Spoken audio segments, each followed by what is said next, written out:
The purpose behind knowledge is what we can act upon. And that's exactly what Abdullah ibn Mas'ud radiyallahu anhu used to say, Al-ilm at-taqwa. Knowledge is taqwa. Taqwa is something that is usually apparent, or it has clear manifestations. It reflects on our actions, on our attitudes. The point Abdullah ibn Mas'ud radiyallahu anhu was making here is that real knowledge, al-ilm al-nafi', beneficial knowledge, is that which reflects on who you are. That's why learning, according to the early scholars of Islam, is not storing information as the majority of the students of knowledge do today. Because knowledge, without being digested, without being processed and personalized, could bring about a negative effect.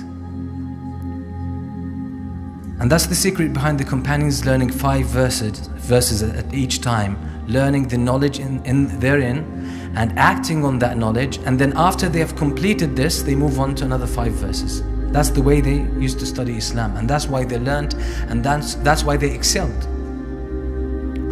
So Abdullah ibn Mas'ud radiyallahu anhu was pointing to this fact, that real knowledge is what reflects on your actions. And this is why in the field of education today, they say learning is being. Learning is being. That means if the knowledge that you learn, or the knowledge you acquire, if you don't process it, if you don't break it down and personalize it, and it becomes part of who you are, if it doesn't mix with your blood and your flesh, you haven't learned anything.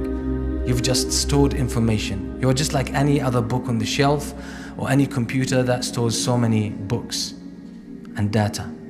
But that's not what knowledge is all about. Knowledge is about acting. And that's the definition that the scholars give to al-huda. Al-huda wa deen al-haq. When Allah subhanahu wa ta'ala says that He sent His Prophet ﷺ with al-huda and deen al-haq. Huda, the guidance, the scholars say that's beneficial knowledge that has the potential to change your behavior, to change who you are, to change your ways in acting. Wa deen al-haq is the actual acting on knowledge.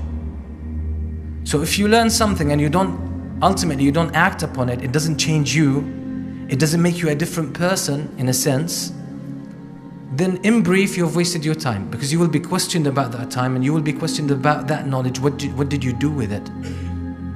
That's why the Prophet ﷺ used to seek refuge in Allah every day. Every morning he would say, Allahumma inni a'udhu bika min ilmin la yanfa'. Oh Allah, I seek your protection and I seek refuge in you from knowledge that is not beneficial. That means knowledge that will not reflect on me, knowledge that will not make me better.